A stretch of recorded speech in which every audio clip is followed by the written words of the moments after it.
Okay, everybody, welcome back to the Madcore Hunter podcast. We're back on the subject of hunting this week. I've got Danny with me. He's looking a little burly. It's dead of winter, freezing up north, and gosh, it's been cold here too, man. I think they're calling for like -25 wind chill tomorrow. So um, I know at my grandma's place they got like around 15 inches of snow. I got around 9. So for Indiana, it's pretty snowy and cold. But Danny, what's it like out there? It's just odd, man. We actually don't have hardly any snow. I'm starting to get a little nervous about that because we need the snowpack to fill up the lakes and help deer grow and elk grow and all that stuff. So we're either gonna have a drought year, or we'll probably get hammered here in the snow with snow here in the spring is my guess. But right now there ain't even hardly snow on Casper Mountain where I live, and it's in the 40s the rest of this week here. So it's actually not too bad. But I did see that you guys had got hammered, it looked like. Yeah, for this area, it usually happens every now and then. But you know, I got the plow out, winch broke, got it fixed. So, there's always that. And it's freezing. Luckily I've got in-laws that have a nice shop that can be heated. But yeah, not so much hunting going on right now. Pretty much more surviving the winter, prepping, dreaming about September through November like usual. Yeah, I know it's definitely slow right now. I've spent the last 3 days trying to fix a dang washing machine, which is not something like messing with at all. I am not very good at that. I can do it, but I dug into it and it was a bearing, and the dang thing, like, it was bad. The bearings were shot, which means you have to completely disassemble it. And I'm saying like 7 hours of work probably on it, and took it all apart, and the bolt was broke off inside the shaft. It took all kinds of work. It was a lot more than I wanted to do, but I just started it about a half hour ago and it sounds great and is running. So I'm pretty happy with myself, to be honest. But Right on. I guess we'll jump into this here. I got a couple special guests this week. Both these boys are, I think, under 20. If I'm right, I guess we got Mason and Parker Adams. Good talking to you guys. Yes, sir. Glad to have us. So I guess let's start with Mason. You want to just kind of introduce yourself and just a little bit about what you got going on and what you're doing? Yes, sir. My name is Mason Adams. I'm from Oklahoma, Northeast corner. 19, graduated last year, and I love the waterfowl hunt. Right on. You want to go ahead, Parker? Yeah, I'm 16. I'm a sophomore in high school. Waterfowl hunt and deer hunt, and we're brothers. Right on. I know.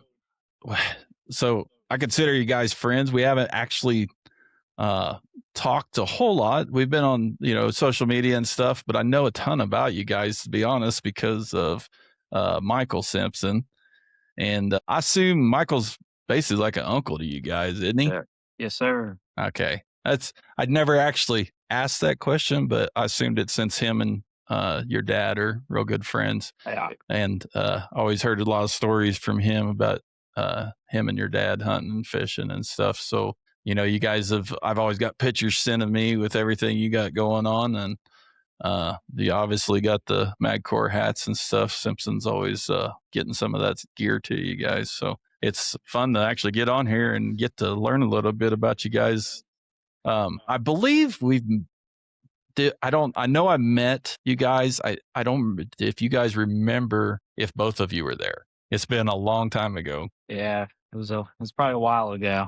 Yeah, I was thinking about it. You guys would have been maybe 10 years old or a little bit younger, actually, because I think it was, I want to say that I met you one evening in 2018. I was out in Oklahoma when Simpson killed his elk there in Oklahoma. I came out for that. And we used a camper that maybe him and your dad owned together, a little pop-up camper. Oh, yeah. As we actually went looking for, I think turkey season might have been, I don't remember if I had a turkey license or not, but I was looking for places, public ground to hunt wild hogs. Was the time that I'd come in there. I came in and or maybe I guess those were two separate occasions because I came in there when Michael hunted elk, and I think that was in January, and I would have came back out and done that hog hunting trip in March, I think. So it's been a while since I've been down there, but I really liked that area. It seemed like it was a pretty nice place to hunt and fish. Yes, they're beautiful down here. Yeah. What's your guys' weather like? Did you get hit with any of this storm? Yeah, it snowed for 3 days straight here starting Friday. Really, 8 to 10 inches. Yeah. That's quite a bit for you guys, isn't it?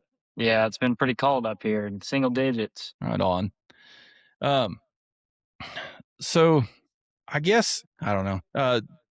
Do you guys want to talk a little bit about like how you got started into hunting and what age and stuff? Yeah, I got started. My dad taking me out hunting on some public land, Spavinall, when I was little, probably 4 or 5, and I begged him to take me every time, and he just kept taking me, and that's when I fell in love with it, and we still hunt to this day. So, and then waterfowl hunting, I just started waterfowl hunting about 2 years ago. My buddy up in Missouri, I used to play baseball with. He took me one weekend. We went for a couple times, and then that's when I fell in love with that, and that's pretty much all I've ever done since I've gone with him. What are the waterfowl seasons out in your state? So we have early teal and goose starting September 1st. It's a week long, Saturday to Sunday, the next week. And then duck season started the 8th and ended actually Sunday. Okay, Wrapped so it it just up. went out. Okay. Yeah. That was in And- Oklahoma. Yes, That it sir. just went out. Yeah. Is And then we got- Oklahoma considered a good state for waterfowl hunting? I wouldn't consider it the best state. I consider it top 10 for sure. Next to Arkansas, Kansas, because if it doesn't get cold mid-December, then we pretty much have a bad season because all the birds get caught up in Kansas on those fields. But since it's freeze, we've noticed a lot of birds coming down. Yeah, it definitely has looked like you guys have been doing really well with that, and definitely has started going a lot. Yeah, we go about every chance we can get. We go. Right on. Do you hunt? Have you hunted both Missouri and Oklahoma then on the I have, waterfowl? yes. Okay. Yes, sir. Yeah, because I know you guys used to deer hunt a little bit in Missouri too, right? Yeah. Yeah, we had a couple leases in Missouri, and then we gave those up a little too far away, and then we got something closer to the house, about 20 minutes away, and that's where we've been ever since. Is that where you guys have been doing most of your deer hunting? Is on your Yes. guys' lease there? Yeah. Yeah, I know. I get sent some pictures every once in a while. It looks like that's got quite a few deer on that place. So Yeah, it has looks like quite a it's few been- does on it. Not really any big bucks we're targeting, but I get my deer killed pretty quick, and then I switch to waterfowl mode. Okay. So, Mason, did you kill a deer with the compound, or was that Parker this year? I killed 4 deer with compound this year. Right on. When did you get your first deer with the bow? I guess. I think it was 2020. Right Was my on. first year, and that's I've only hunted with the bow pretty much ever since. Yeah, it's pretty addicting, man. I It is. definitely enjoyed it. That Parker, have you started hunting with a bow yet? Yeah, about 2 years ago, I got my first buck. That was my first one. Yeah, I was having a hard time not being able to look back because I get pictures. You guys definitely lay down some deer and stuff, so I get pictures all the time. But I haven't.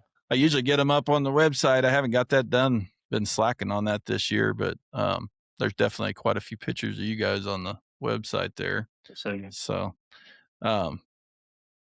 well, trying to think of what else there. Well, let me ask something real quick. So Parker, when did you get into it as early as Mason did? Yeah, about the same time. Okay, because there's a little bit of an age gap. So was your guys', I guess, first was whitetail hunting, I'm assuming? Yeah. Yes, sir. Okay, and then Parker, have you followed suit a little bit with the waterfowl? Yeah, once he came back from Missouri, I went with him one time, and then I just loved it since. Okay, that's interesting. So I come from the upland world a little bit, which I live in a terrible state for upland and waterfowl, really. I think waterfowl's probably better, but did you invest like dogs, bow, guns? Like I guess everybody says like, man, like if you get into this, be prepared to, break your wallet open. So I guess if you don't mind, go down that a little bit. Like once your buddy took you, like how much have you, dove into it? What's it look like there? So the first year, when I came back from my buddies, I only bought 2 dozen decoys, pair of waders, and I had a shotgun. I used my dad's, and then I just used that for the first year, and then killed a few, not as many as I liked, but it was my first year, so I was just getting used to it all. Bought a few calls, and then um, this year I really broke my wallet open. Bought a new gun, bought about 5 dozen mallard decoys, and about 10 dozen geese, full bodies and silhouettes. And then I was thinking about getting a boat this year, but I decided not to. Do a little bit of public land walk in. But I think next year, I think I'm going to get a boat. Okay. What about a dog? Or do you have a buddy that has a dog, or you I just? got my dog sitting right next to me. Yeah. Oh, really? You send him out there, huh? What I sent him out there. oh, right on. Are you guys mostly hunting like ponds or We hunt the river lake system? sometimes. Yeah, we hunt the lake sometimes. When it freezes, the lake gets real good. All the ponds are frozen. There's a refuge over in Duck Creek, and they all just load up there. Yeah, it just depends on time of the year. Early season, we'll look for ponds to hunt. I'll look for the big ponds for roost ponds, and then little small ponds in between there for transition ponds that they'll land on. And then fields like winter wheat. They love the winter wheat up here because we don't have many cornfields or just anything like that. Soybeans, we have a few, but yeah, we mainly early season for the first half we usually hunt ponds and fields, and then Okay. when it kicks off to that later season, that's when we go out to the lake and rivers and stuff. Okay. You primarily duck hunting then? Primarily duck hunt. I love shooting geese more than ducks though. Oh, But really? there's just not very many geese around here. It's So it's strange because as much as I like to hunt, I haven't done hardly any of that. I've never duck hunted at all, and I've shot just a few geese on like a dozen decoys on a cornfield back in Indiana when I was your guys' age. Actually, I did shoot a geese with a single shot 10 gauge with a 3.5 inch shell. That's the only thing I think I ever shot with that gun. I guess I shot a turkey one time.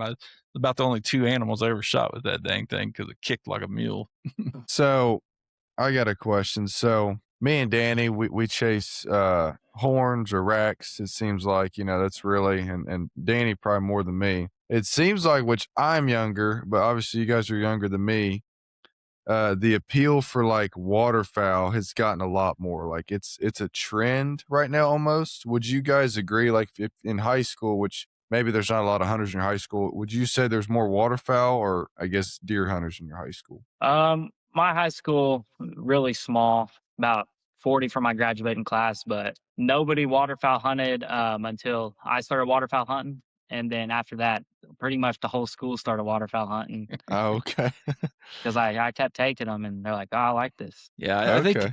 I think a lot of that draw has to be just a lot of action, getting to shoot a lot and all that. Yeah, Well, when I worked at Bass Pro back in the day, you had a lot of guys, younger guys come in and there's just a different style with them. Like honestly, you have your Duck Dynasty guys, but it seems like your duck hunters are like wearing flat bills and kind of it's just a different style to me. And I didn't know if it was like trending kind of right now in high school or I guess Parker, what about you? Because you're still in high school. Is there a lot of duck waterfowl hunters? There's a couple upperclassmen that duck hunt, but that's about all. There's not many. Okay. Do you guys?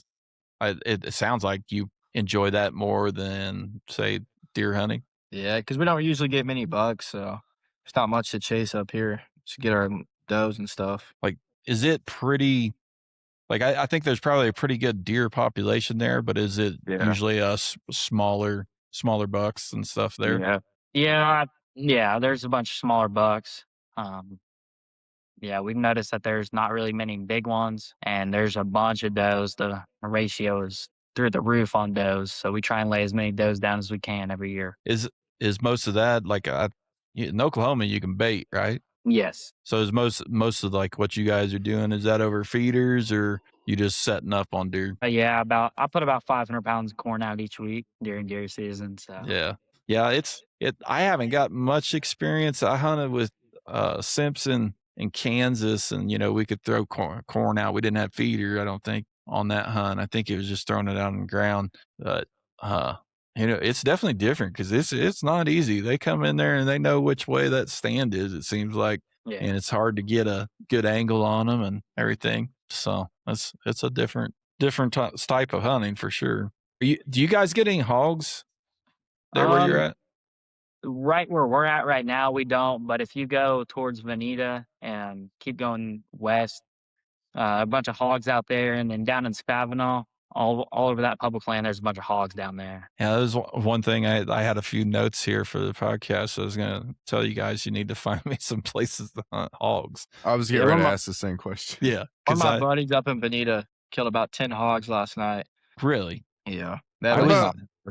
I was looking at thermals last night, actually, on the internet. I was thinking about not diving in too deep because, man, you can spend thousands of dollars, but ATN's got something that looks pretty cool for stuff under 100, 150 yards probably wouldn't be too bad. And I think you could get into it for under $1,000.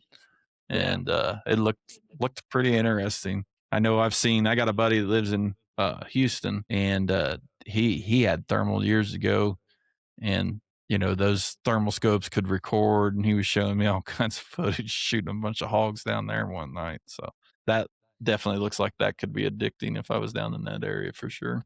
What about tell me a little bit about your whitetail hunting this year? Just a little bit of the story. It wasn't very good. I would sit in my stand for about 30 minutes. A doe would come in, and they just measle away and then come back, and then end up shooting one of them. But I might have saw maybe 3 bucks the whole entire time during deer season, and they were like 4 points, spikes and stuff. Yeah. Do you think you have the desire to start maybe trying to hunt some other states for deer? I put in for Kansas turkey this year, and I think I'm gonna start going. Maybe I'm trying to go up to North Dakota and stuff to maybe start waterfowl hunting up there about a week at a time every year. Yeah, I could definitely probably get you in touch with some people in this area. The flyway up here is ridiculous. Yeah. I haven't hunted, but I see them all the time. There's a ton of birds up along the Missouri here, so it'd be a heck of a place to hunt. I know, one of the spots I deer hunt way up in northern North Dakota. It's you can't hunt there, but it's a refuge and it's protected. You can't hunt any waterfowl there. And man, the noise level is so intense when I'm deer hunting. I can't wait for it to ice over so the birds leave because they cover it. Nobody can hunt it.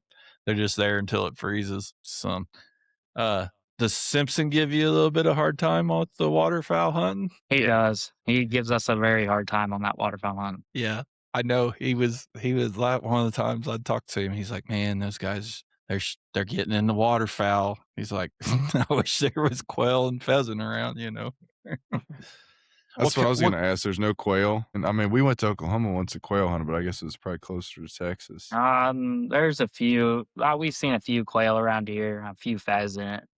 Nothing to really go after and hunt. Yeah, it's a shame, man. Especially right now, what little cubbies we have. This cold and snow is hard on them. But Danny said you guys are into sports. I don't want to switch gears too much. I guess my question, because it was tough, or it was kind of easy for me with football, once I decided to go full on baseball, it being in the fall, because I love to hunt. So how's it you said a little bit smaller school. How's it jumbling your sports and hunting? Because it sounds like you guys maybe more passionate about hunting or sports involved. Yeah, I'm still in baseball right now, but we stay till 5 o'clock. But sometimes we go hunt the roost after practice if we get out early or something. So it definitely takes up time. But every day we're out on the weekends, I go. Okay.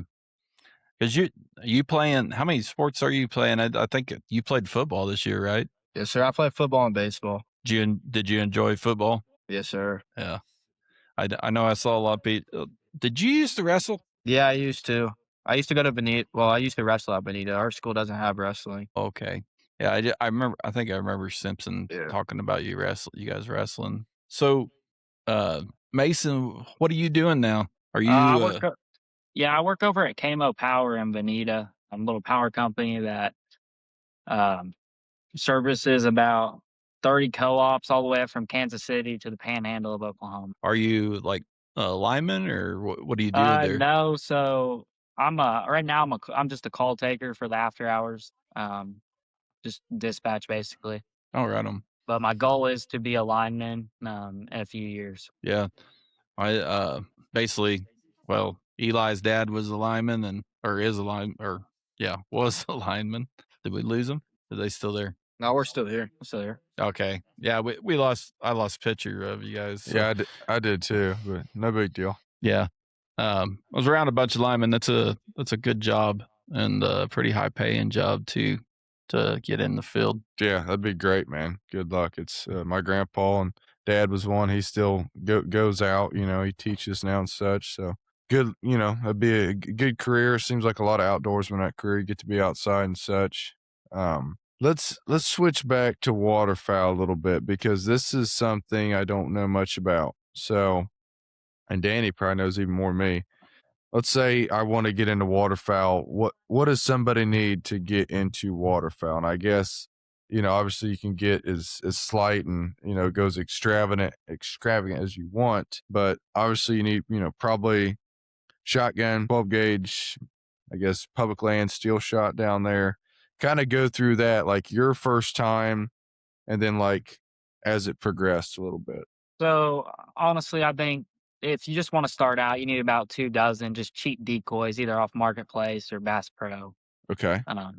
Just a nice little shotgun that can get you through, pump or anything like that.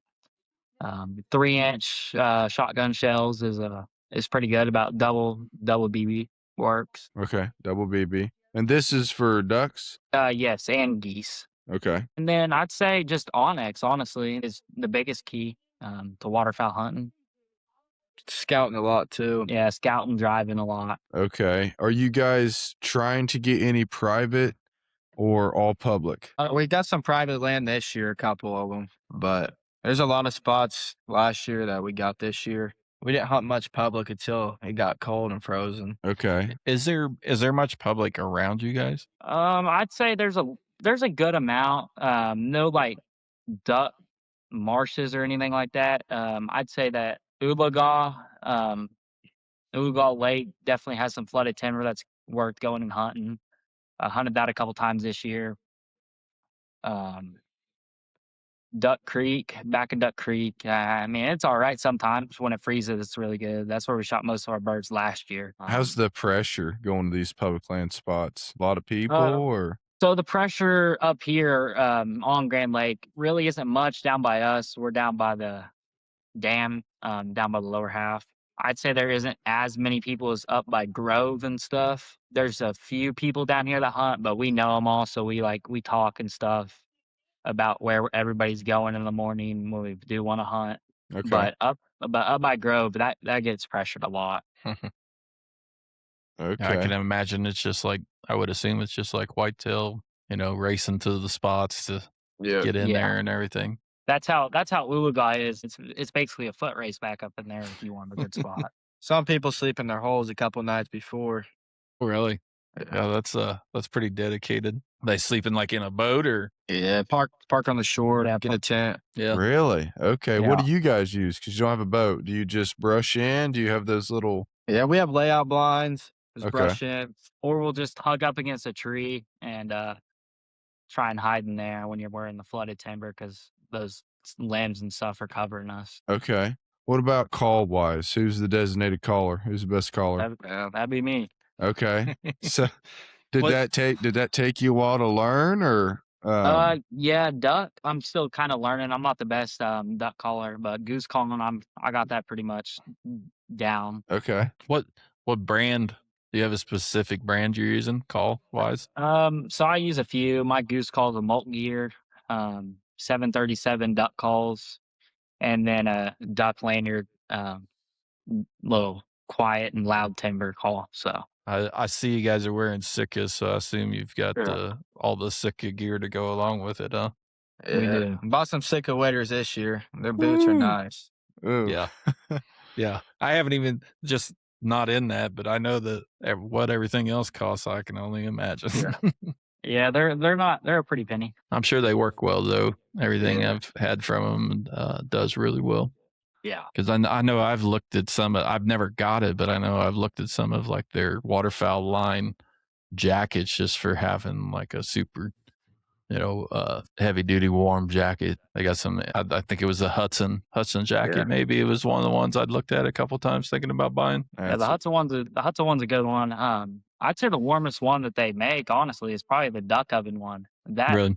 That right there just keeps me so warm. Is it that pretty much what you have to have? Is you guys will have a set of waders and then probably like a water resistant jacket, I'm assuming. Yeah, we the waders and then just a waterproof jacket. Yeah, I have a wading jacket goes over my waders. I could just go up to like about my chest. Really? Yeah, it's amazing how how much each different animal that you're hunting, how much different gear there is and all that. Yeah. Well, I mean, it's one of the reasons I haven't, like, I'm sure I would enjoy waterfowl hunting. It's like fly fishing. Out west, people are like, don't you want to fly fish? I'm like, I don't want to buy all the gear. Like, I already fish out, I got boat, my spinning reels. So it's just you got to definitely want it and have the time to do it, because everything you do takes up time and doesn't allow you to do something else, Yeah, we couldn't wear the duck gear anyways, Dan. It's the wrong camo. It's got marsh. A deer would look up at us and wonder what the marsh is doing up the tree. Now you're going down the Zach line. He can't wear any mixed and matched camouflage, Oh gosh. No, yeah. It does look pretty cool though. When we were in Illinois, there was some guys at the tavern and they were on a guided hunt. I think they were all from Louisiana. They all had sitcom, but it was all marsh. They were all duck hunters. Oh, So really? I thought that was kind of funny. But what about, so you talked about gear like name brands? Obviously Duck Dynasty was huge, but like, is Duck Commander, is that is that a cheaper call? Is that a good call?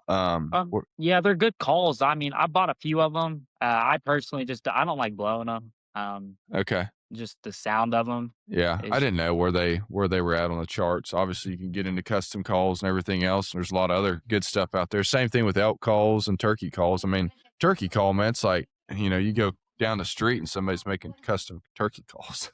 Yeah, there's a lot of different brands. Learning the call, did you just watch some hunting videos or YouTube, or just completely start messing with the sound? Yeah, duck call. I was watching YouTube for a while. Goose call, I kind of just listened to one of my buddies that took me a couple times and just learned how he did it, and he showed me the way, and I've been pretty good since then. Yeah, it's interesting because I think about that, like, mine was completely from pretty much my dad, I guess you would say, especially like turkey hunting. I don't remember watching anything. I watched hunting shows all the time, but turkey hunting, I learned from him. And elk, that's been kind of learned a lot from hunting shows, especially primos and stuff like that, but because that was the calls I was using when I first got out here. But you learn so much just watching the animals react to the sounds that you're making. So I'm sure waterfowl's a lot of that, picking up on what sounds are working to bring them in. Yeah. How like with that area, it doesn't have a lot of birds. I mean, how many birds you usually have come in at a time? Yeah, it just depends on how cold it is and stuff. A windy day. I mean, a couple of weeks ago, we shot a 5-man in like 5 minutes. Got out of there about 7:40. What is it? What's the limits? It's 5 mallards, and then you can shoot a bonus duck, which is a gadwall, pintail, teal, or you can just flat out shoot straight 6 teal. And then go ahead. Sorry. And then like geese is 8 per person. Yeah, but yeah. How hard is it? This is coming from somebody that has never waterfowl hunt. I sit there and look at all the different types of ducks and stuff there is. I mean, I can see what a greenhead is, but I was always curious, how easy is it to actually tell? When the bird's coming in and you got to pick a bird out to shoot. It just depends on how light it is outside. If it's pretty sunny, you can tell pretty easy what it is, or just by the sound it makes. You can tell if it's a greenhead, pintail, gadwall. Okay, so a lot of that is based off the sound. Yeah, sound and just being out there every day and looking at them all, you really get to seeing what everything is. With all those ducks, on all those species, do you usually have to just shoot a male? What we usually do is if we find a good pond that has about 100, 200 mallards on it, we'll usually wait till it's light out pretty much, and we can tell we can see the green head on them, and we'll pick the green heads out over the hens. Oh, but you can shoot a hen? Yeah, you can shoot up to 2 hens each person. Okay. Yeah, I mean, novice to this, so all this is new to me for sure. Yeah, same. I picture it's like pheasant hunting. You can't shoot a hen. It's like sometimes it can be tricky, but obviously the roosters cackle. They're bigger, prettier. I mean, in North Dakota, that can be interesting because like the little bit of upland hunting I've done there, there's a bunch of different species there too. So sometimes you got a covey of birds jumping up that you're trying to figure out what they are, because there's grouse and the Hungarian partridge and pheasants all kind of in the same area. So it's kind of interesting how bird hunting now you got to pick out, a certain bird to shoot sometimes. The pheasant's not as hard for when they're young, Yeah. But that's kind of the same way. I prefer to hear them cackle when they get up, Depending on light, it's hard to tell sometimes. So what else with Oklahoma? So I guess I don't know, like Indiana's kind of niche. I'd say is whitetail. I guess is this the best thing you guys can chase as an outdoorsman? Yeah, we fish. Waterfowl? Yeah, we fish a lot too. We live on the Okay. lake, so we fish tournaments usually. Okay. We fished a high school state tournament last year. Oh yeah, Really? yeah, because there's some big bass tournaments that go on in Grand, right? Yeah. Yeah, I think I remember Simpson talking about like I think he even showed me pictures of him and your dad getting a picture of like Van Dam or something fishing Yeah. on that lake. How much of the bass fishing are you guys doing? During the summer, we do a lot of it. That's pretty much all we do in the summer is bass fish.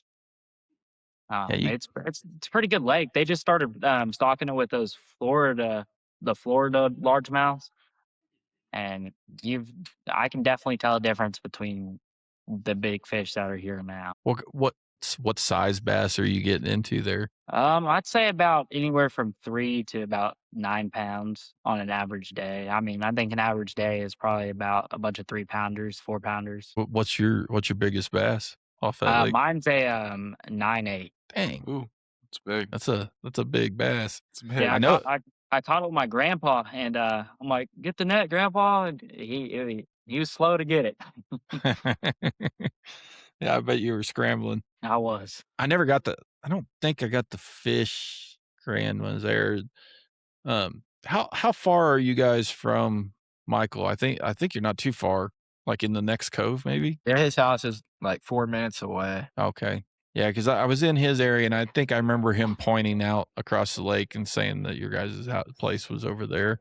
Are you guys right on the water? Yeah. He lives Oh. in the back of the cove. We live in the front. Oh, okay, right on. Yeah, it definitely seems like that's a pretty unique place. You got a lot of fishing and hunting opportunities there where you guys are at, let alone if you travel, I know there's a lot of, I've talked to some guys that's killed some big deer out in western Oklahoma on public, I went down there and got drawed for that deer hunt that's recurve only and hunted down there one time.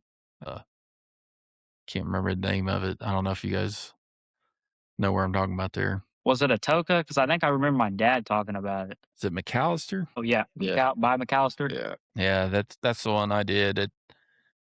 I didn't shoot anything there, but they killed a couple of really big deer in that area, and they kill some giants every year. I still actually apply for elk in the state, I want to draw that tag someday, but I know it's hard for residents, so probably never will. You guys put in for any of that stuff? Yeah, I just now started putting in for that elk hunt over in the Cookson Hills Mountains over in there. Yeah, I know that was I hated where Michael had drew. They wouldn't let me go with him because I came down to film.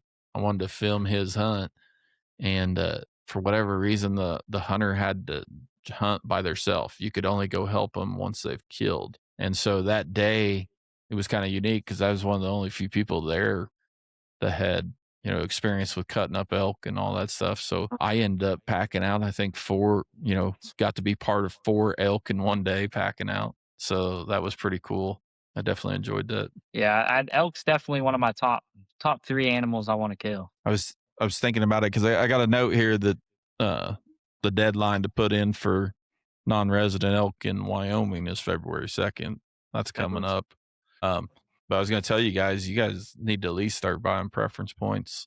And you guys could, I could definitely help you out with elk whenever you get enough points. It takes a little bit now, so it wouldn't be anything right away. It takes 5 or 6 years at the moment, points wise, but you don't have to buy those. I think they start in July. Is that right, Eli? Yeah.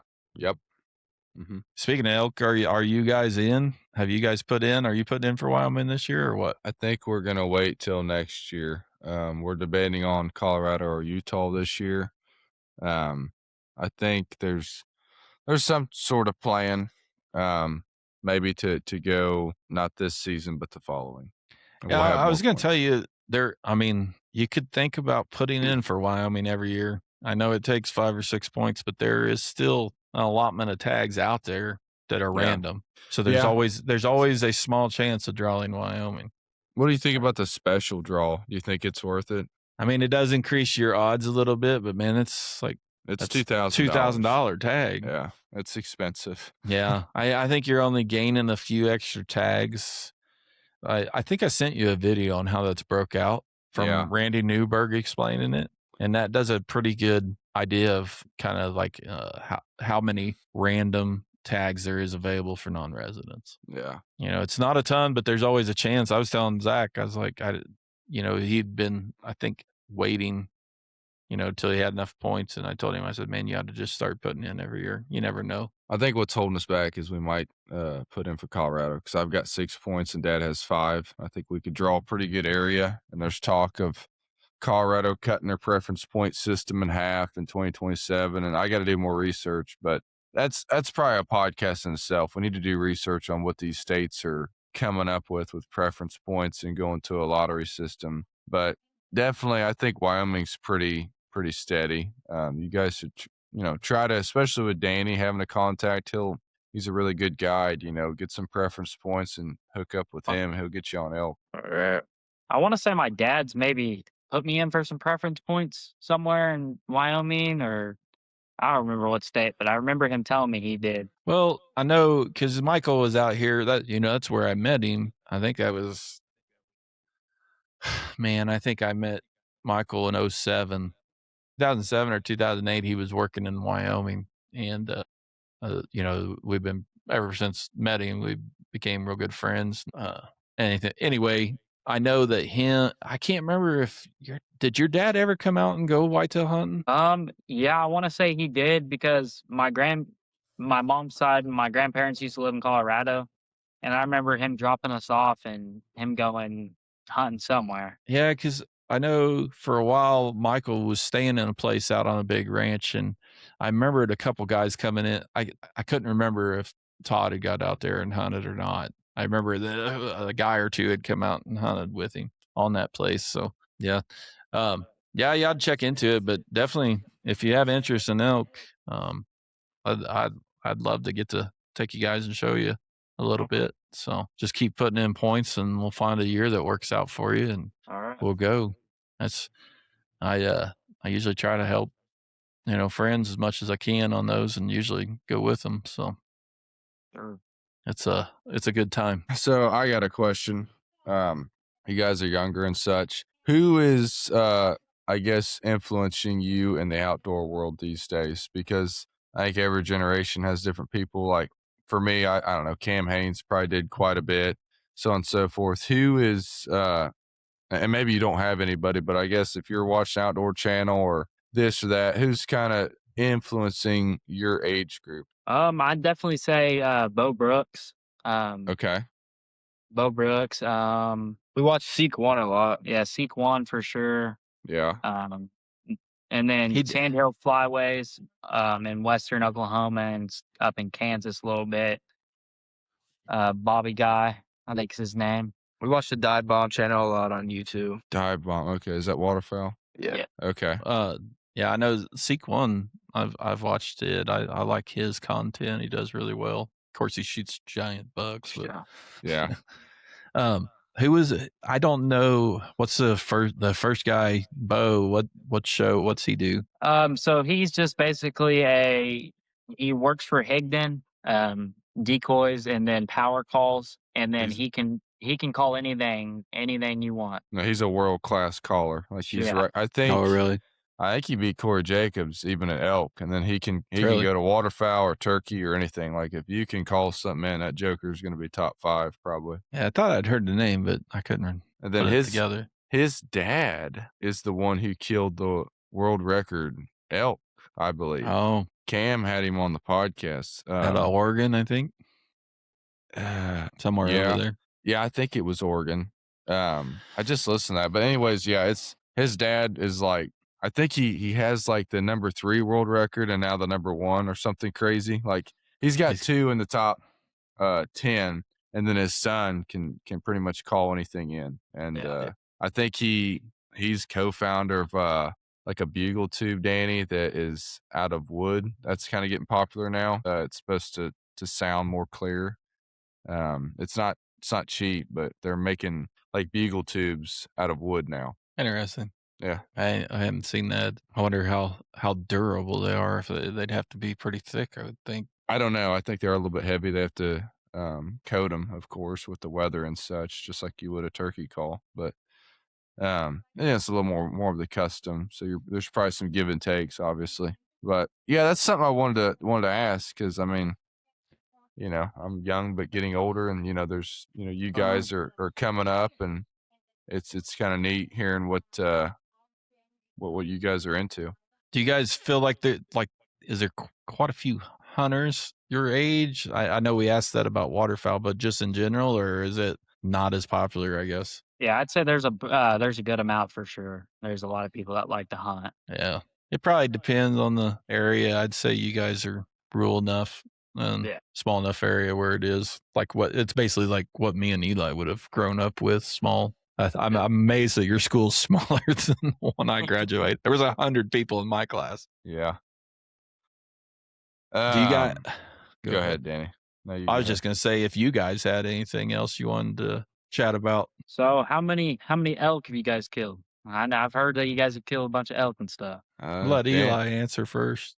Let's see. I've killed 1, 2, 3 bulls and 2 or 3 cows, I believe. Obviously, you know, I'm 26, so haven't been out a ton. I think I've been out 10 or 11 times. I added it up on one of the earlier podcasts and such, but I've been very blessed. You know, Dad started taking me out pretty early. I think I was 14 when I first started going, and haven't missed too many years. I know one year we went antelope hunting and took some time off. I had to in college. You know, I played baseball in college. So obviously, if you guys have any questions with sports and hunting, you know, reach out anytime. What's great about these podcasts seems like it kind of builds a relationship, and you can reach out after and, you know, come back on with any big stories and this and that. But that's my long answer to how many elk I've killed. Well, I've been out here since 2002. I don't actually know I'd have to really do some counting to know for sure, but I think I've broke probably 20, I believe, right at 2021. There's only been 3-4 years probably since I lived here that I haven't shot an elk, and I haven't killed any real big bulls. I feel like I'm good at elk hunting, but I also don't wait very much. And I usually, like, if I got those guys from back east, man, it's brown, it's down. So, so there a lot of time goes in. I help a lot of people, which I enjoy to do, but it also has kept me from having a lot of time to be picky. You know, I killed a really big bull when in 01. Well, for us from back east, I killed a 300-inch bull when it was my first time elk hunting, but we drew a premier area, and that's the biggest key out here. It seems like is if you draw a good area, there's a really good chance that you'll kill. If you hunt hard, you can kill a big bull. I've spent most of my time hunting and learning the same area. I don't I haven't ventured out a lot, so I can get on elk every day, but killing a big bull in that area is not easy. We kill a lot of what I would call, if you compared it to whitetail, it's just, kill a lot of 3-year-old elk is what I've killed the most of. Spikes, it's like a spiked deer. They're easy to call in. They come in a lot. So the first handful of years, I was shooting a lot of spikes, it seemed like, for sure. But, and the majority of mine I don't know if it's half and half. I would lean that I've killed more with a bow than a gun, but I prefer to bow hunt. Last year I shot a small 5x5s. The year before was one of the first years in a while that I hadn't killed, but had my buddy Obendorf from Illinois out, and we got him a bull, and then Zach had a tag that year, and he lives out of state now, so I spent a lot of time helping everybody else, but had some really fun hunts. How many miles do y'all usually walk when you go elk hunting? The area that I have, it can vary, because of having the horses. I'm usually riding 3 to 5 miles. And then, if I got the horses, it's less walking a lot of the times, but still putting on probably 3 miles on average during the day. Now, if I ain't got the horses, you're talking 3 miles to get to where I start elk hunting, but it's where we elk hunt is not terrible at all. It's got, I think, highest elevations 9,500 feet, I believe. And you probably start out at 7,500. So there's not a ton of elevation rise. There's places you can go that are a little heavier. And like if you hunt up in the northwestern part of the state, it's definitely a lot more wilderness area. We've all been in that, but usually had animals. It just varies. There's been days where we put 10, 12 miles on foot. It just depends what area we're in. But we got the one spot I like to hunt now. I like having the horses. I put 6 miles on the horses, another at least 3 on average every day. But can be as much as 10. Just depends on which area we went into. Yep. So do you guys do much turkey hunting? Yep, I do. You do? So I just started turkey hunting last year. I didn't get one. What would your tips be for a newbie turkey hunter? And I don't know Oklahoma. Around here, you got to have a good spot. That's like with anything; they have to be there. Turkeys kind of do circles in a sense, fields and such. So it's scouting, just like you said with waterfowl, onyx, knocking on doors. After that, if turkeys are in the mood to die, you don't have to be a great caller, but if you can figure out how to call a duck in, you can figure out how to call a turkey in.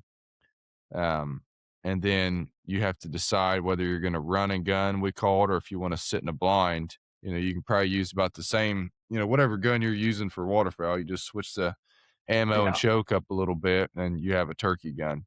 So you have just about everything you need. You just need calls. You need to know where the turkeys are, and obviously, turkeys, just like waterfowl, I guess, are movement. So they can pick you off. They can see so good. So if you choose not to be in a blind, you're going to be up against a tree. You cannot move. And then, obviously if one's gobbling at you, it doesn't always mean he's coming in. They get hung up and, you want to chase after them, but you're better off to wait. It's, I don't know. It's just a lot of fun because you can call them in. Everybody says they're elk with feathers. So if you want to get into elk hunting, I think turkey hunting will make you better to be an elk hunter. Wouldn't you agree, Danny? I guess. I kind of laugh, like, yes, they're callable like elk, but it's not the same thing, man, for me. They're very similar on how they react and stuff, but I don't know. I haven't been back east, so I don't turkey hunt as much anymore. Do you guys have many birds like in your lease that you guys got?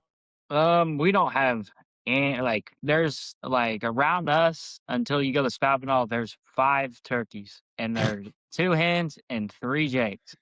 Yeah, And that's all the birds we have here. But when you go to Spavinaw, every time we went out, we had some gobbling, and then they'd run across the road with some pretty big beards, and we were chasing them up and down ridges and stuff. Yeah, it definitely can be fun. I think I had a turkey license that time I came out there and was hog hunting, but I can't remember if turkey would have been in yet. Does it come in April there? Yeah, I think it starts April 16th. April 16th. Yeah. Because I remember we kept checking. Maybe I must have had a license. I don't know because but it was either that or I was thinking about buying one while I was there. And there was a few birds in that area. We were hearing them gobble and stuff, but they were roosting on private. They weren't on the public. So it never actually either I didn't get a license or just wasn't, able to hunt them because they weren't on the public. But I can remember having a handful of birds, but I know Simpson had told me there wasn't very many in your guys' area. I was kind of curious if that had increased at all or not. So Yeah, so if you do find their roost, and then you have a field about 150, 200 yards away, would you go set up on the field or would you like set up in between? I had to roost because it's do On or the die roof? time. It's do or die time. He's coming down. No, I'm just kidding. Hey, you guys ought to look up. Have you heard of chasing deers? Those guys I have not. chasing deer. Watch him. He's got some funny shorts on turkey hunting. But to answer that question, it depends on the layout of the woods because turkeys up in the roost, if they start gobbling, really what you should do, you go the evening before and you roost them so you know exactly where they are that next morning. Then you go in under the cover of dark and get as close as you can to that roost. That's hunting the roost. Now, a lot of times if you call a lot, a hen will fly down and then she'll take them away. And when they fly down out of the tree, they don't fly directly down sometimes. I mean, I've seen them fly, a pretty good ways away from that tree over to the hen. But eventually they will end up in that field. It seems like, man, a lot of times around between 11 and 1 is really good. Like that's when they leave the hen, like she goes to the nest and they're going to look for round 2, so to speak. And I guess you don't have any weird laws like Ohio, do you, where you can't hunt past noon or anything? Not that I'm aware of. Okay, like Ohio, I think for the first part of the season, you can't hunt past like 1 or something like that. Because well, Indiana was that way when I was a kid. I never got to hunt past noon, right? yeah, I did I hear don't that. know. So, It may have changed right around the time I went to move. Maybe I got a season or 2 where you can hunt past noon. It was always a weird rule, but like Eli's been hunting them more than I have, as of late. But I know I used to always try to set up fairly close to where they were roosting. You don't want to get too close because they can see, even Yeah. when you think it's dark, they can still pick you up. So I would say if you're in wooded, keep it 100 yards or so. And sometimes if you just right about the time they're going to fly down, I always did a fly down cackle is what I did and would take and flap my hat like I was a hen flying down right when I might even let them, because a lot of times it seems like the hens will drop out of the tree first, wait till you hear a bird and do that. But like Eli was saying, like if you don't get them to come to you on the fly down, seemed like what he said, that 11 to 1, get set up, have your decoy. I mean, and that you'd want a turkey decoy or 2 for sure. Yeah, I've had good luck and bad luck with decoys, but when they work great, and when they don't, they don't. So don't think just because you have a decoy, they'll come running into it. They either will or they won't.